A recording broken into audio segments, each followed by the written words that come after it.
بسم اللہ الرحمن الرحیم۔ السلام علیکم فرینڈز، کیسے ہیں آپ لوگ؟ خیریت سے ہیں؟ امید کرتا ہوں کہ خیریت سے ہوں گے۔ دوستو، آج ہم بات کریں گے سیگمنڈ فریڈ کی تھیوری کے بارے میں، Sigmund Freud theory of psychoanalysis. Sigmund Freud ایک آسٹرین نیورولوجسٹ تھے اور ان کو فادر آف سائیکو انالیسس بھی کہا جاتا ہے۔ سیگمنڈ فریڈ نے انسان کے برین پہ کام کیا تھا، انہوں نے انسان کی پرسنالٹی پہ کام کیا تھا، انہوں نے انسان کی بیہیویئر پر کام کیا تھا، انہوں نے کام کر کے بتایا تھا اپنے تھیوریز میں کہ انسان کا بیہیویئر کیسے کمپوز ہوتا ہے۔ جس زمانے میں سیگمنڈ فریڈ نے اپنی تھیوریز پیش کی تھیں تو ان پہ بہت زیادہ کرٹیسزم کیا گیا تھا، ان کی تھیوریز کو ریکگنائز نہیں کیا گیا تھا، لیکن وقت گزرنے کے ساتھ ساتھ یہ بات سامنے آئی، یہ بات ثابت ہوئی کہ سیگمنڈ فریڈ بالکل ٹھیک تھے، اور آج کے زمانے میں سیگمنڈ فریڈ کی تھیوریز کو بہت زیادہ امپورٹنس دی جاتی ہے۔ فریڈ نے اپنی تھیوری میں کہا تھا کہ انسان کا بیہیویئر، انسان کی پرسنالٹی 3 کمپوننٹ سے مل کر کمپوز ہوتی ہے۔ وہ 3 کمپوننٹس ہیں، نمبر 1 ایڈ، نمبر 2 ایگو اور نمبر 3 سپر ایگو۔ تو آج 1 بائی 1 دیکھتے ہیں کہ یہ تینوں کیا ہوتے ہیں اور ہماری پرسنالٹی میں یہ کیا رول پلے کر رہے ہوتے ہیں۔ تو نمبر 1 ایٹ۔ ایٹ کمپوننٹ کام کرتا ہے پلیئر پرنسپل پر۔ ایٹ پرنسپل کسی بھی انسان کو اس چیز پر فورس کرتا ہے کہ جس کام میں آپ کو خوشی مل رہی ہے، جس چیز میں آپ کو خوشی مل رہی ہے، امیڈیٹلی اس کو کریں۔ آپ نے یہ نہیں دیکھنا کہ یہ کام کرنے کی وجہ سے سوسائٹی اس کو ایکسیپٹ کرے گی یا نہیں، آپ کے پیرنٹس کیا کہیں گے، آپ کے ارد گرد لوگ اس کے بارے میں کیا کہیں گے، بالکل بھی نہیں۔ ایٹ کہتا ہے کہ آپ اپنی خوشی کو دیکھو، جس کام میں آپ کو خوشی مل رہی ہے وہ فوری طور پر کریں، چاہے وہ مورلی طور پر ٹھیک ہے یا نہیں ٹھیک۔ ایک بچہ جب پیدا ہوتا ہے تو اس کی پرسنالٹی کا صرف ایک ہی کمپوننٹ ہوتا ہے جسے ایٹ کہا جاتا ہے۔ تو آپ یہ چیز آبزرو بھی کر سکتے ہیں کہ ایک بچہ جب اس کو بھوک لگتی ہے، پیاس لگتی ہے تو وہ رونا شروع کر دیتا ہے، جب تک اس کی خواہش کو پورا نہیں کیا جاتا، اس کی نورشمنٹ کو پورا نہیں کیا جاتا تو وہ چپ نہیں کرتا، کیونکہ بچے کو اپنی خواہش کو پورا کرنا ہے، اس کے اندر صرف ایک ہی کمپوننٹ ہے جس کو ایڈ کہا جاتا ہے، اور ایڈ بچے کو یہ کہہ رہا ہے کہ آپ اپنی خواہش کو امیڈیٹلی پورا کریں۔ تو جب ایک بچہ بڑا ہوتا جاتا ہے تو اس کے اندر پرسنالٹی کے دوسرے 2 پارٹ، ایگو اور سپر ایگو بھی ڈیولپ ہو جاتے ہیں۔ تو ایگو کو ایکسپلین کرنے سے پہلے میں سپر ایگو کی بات کرتا ہوں۔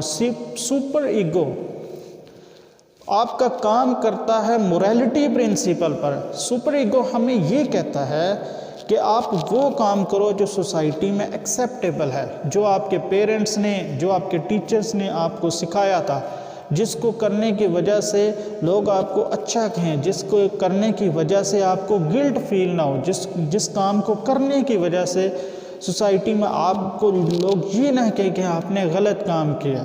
تو super ego totally morality principle پر کام کر رہا ہوتا ہے۔ اب یہاں پہ جو ایڈ تھا وہ کام کر رہا تھا پلیئر پرنسپل، وہ موریلٹی کو نہیں دیکھ رہا، وہ مورل ویلیوز کو نہیں دیکھ رہا، وہ صرف اور صرف دیکھ رہا اپنی خوشی حاصل کرنے کو۔ اور سپر ایگو خوشی حاصل کرنے کو نہیں دیکھ رہا، بلکہ سپر ایگو کہہ رہا ہے کہ وہ کام کرو جو سوسائٹی میں ایکسیپٹیبل ہے، جو مورلی طور پر ٹھیک ہے۔ اب ایڈ اور سپر ایگو کے بٹوین یہاں پہ ایک کنفلکٹ چل رہا ہے، تو اس کنفلکٹ کو بیلنس کرنے کے لیے ہماری پرسنالٹی کے اندر ایک تیسرا کمپوننٹ ہوتا ہے جسے ایگو کہتے ہیں۔ ایگو کام کرتا ہے ریئلٹی پرنسپل پر۔ ایگو کہتا ہے نہیں، آپ اپنی خواہشات کو بھی پورا کرو، لیکن ایسے طریقے سے پورا کرو کہ جو سوسائٹی میں ایکسیپٹیبل ہو، جن کو کرنے کی وجہ سے آپ کو سوسائٹی میں، آپ کو پیرنٹس کے سامنے شرمندہ نہ ہونا پڑے۔ تو یہاں پہ دوستو ایک ایگزامپل دیکھ لیتے ہیں۔ فار ایگزامپل، ایک بچے کے سامنے 2 چاکلیٹس پڑی ہوئی ہیں، ایک چاکلیٹ اس کی اپنی ہے اور دوسری چاکلیٹ اس کے بھائی کی ہے۔ تو اب اس بچے کو وہ چاکلیٹس کھانے کو بہت زیادہ دل کر رہا ہے، اس نے ایک چاکلیٹ کھائی ہے لیکن اس کا دل نہیں بھرا، اس کا دل یہ کر رہا ہے کہ وہ دوسری چاکلیٹ بھی کھا لے۔ اب اس کے اندر جو ایڈ کمپوننٹ ہے وہ اس کو کہے گا کہ آپ یہ چاکلیٹ کھا لیں. آپ یہ نہ دیکھیں کہ یہ آپ کے بھائی کی چاکلیٹ ہے اور یہ کھانے کی وجہ سے آپ کو ڈانٹ پڑ سکتی ہے. آپ اپنی خوشی کو دیکھیں، یہ کھا لیں. لیکن 3 سے 5 سال تک کی عمر میں یہ دوسرے کمپوننٹس سپر ایگو بھی ڈیولپ ہو چکا ہوتا ہے. تو سپر ایگو کہہ رہا ہوتا ہے بچے کو، نہیں یہ آپ کے بھائی کی چاکلیٹ آپ نے نہیں کھانی ہے. اگر آپ کھاؤ گے تو یہ اچھی بات نہیں ہے. آپ کے پیرنٹس اور ٹیچرز نے تو آپ کو ایسا نہیں سکھایا تھا. اگر آپ یہ کھائیں گے تو آپ کو اپنے پیرنٹس سے ڈانٹ پڑے گی. اب یہاں پہ اس بچے کے اندر ایڈ اور سپر ایگو کا کنفلکٹ شروع ہو گئی. یہاں پہ تیسرا کمپوننٹ ایگو سامنے آئے گا جو اس بات کو بیلنس کرے گا. ایک کہے گا نہیں، اگر آپ یہ چاکلیٹ کھانا چاہتے ہو تو یا تو اپنے آپ بھائی سے پوچھ لیں کہ کیا میں کھا سکتا ہوں. اگر وہ آپ کو پرمیشن دیتا ہے تو آپ کھا لیں. اس طرح آپ کی خواہش بھی پوری ہو جائے گی اور مورلی طور پہ بھی یہ بات ٹھیک ہوگی. یا آپ اپنے پیرنٹس سے یا بھائی سے پوچھ کر اس کو آدھی آدھی کر لیں تاکہ آدھی آپ کا بھائی کھا لے اور آدھی آپ خود کھا لیں. تو اس طرح بھی آپ کی جو خواہش ہے آپ کو خوشی ملے گی اور مورلی طور پر بھی یہ بات غلط نہیں ہوگی. یا اس بچے کے پاس یہ آپشن بھی ہوگا کہ اگر آپ ایک اور چاکلیٹ کھانا چاہتے ہو تو آپ اپنے پیرنٹس سے پیسے لے کر شاپ سے اور خرید کے کھا لو. تو جہاں پہ آپ دیکھ سکتے ہیں کہ اس ایگزامپل کو سمجھنے کی کوشش کریں کہ ایڈ جو ہے وہ صرف اور صرف آپ کی خوشی کو دیکھ رہا ہے. سپر ایگو خوشی کو نہیں دیکھ رہا، وہ صرف مورل ویلیوز کو دیکھ رہا ہے. ایگو جو ان کے درمیان بیلنس کر رہا ہے وہ آپ کی خوشی کو بھی دیکھ لے. وہ کہہ رہا ہے کہ آپ اپنی خواہشات کو بھی پورا کرو، اپنی خوشی کو بھی پورا کرو، لیکن مورل ویلیوز کے ساتھ. تو امید کرتا ہوں کہ دوستو آج کی اس ویڈیو میں جو میں آپ کو ایکسپلین کرنے کی کوشش کر رہا تھا وہ آپ کو سمجھ آ گئی ہوگی.